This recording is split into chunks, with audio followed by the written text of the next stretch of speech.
Here's a 7 UV LED. Might come in a plastic bag, might not. But when they're shipped, it's important to know that there's a little disc in here.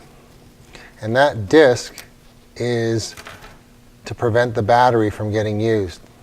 See that little disc there? If the batteries come out, they have to go in the correct way again. So on the back here, it's marked minus and the plus side, and it has to go in this direction, and the spring has to touch on the flat part. And when you screw it together, it needs to be threaded properly, not cross-threaded, and then you can test. If for some reason you didn't tighten it properly and it's a little bit loose, you're going to have an intermittent problem. So right now, you may or may not have it work.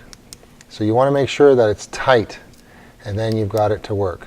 If for some reason it's not working, I don't know, did your battery, was it left on your own at another time? But generally, when you get it, it's been tested, and that disc was in here, and that's meant for shipping and storage. These are basically LR44 batteries, 4 of them, that work for the 7 UV LED. And you just screw it right back together here.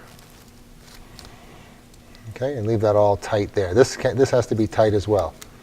And if you mess with this and you're not completely tight, you're not going to have a consistent light. So make sure that this, when you're looking at it, is clockwise, and the back is clockwise, and then you're good to go.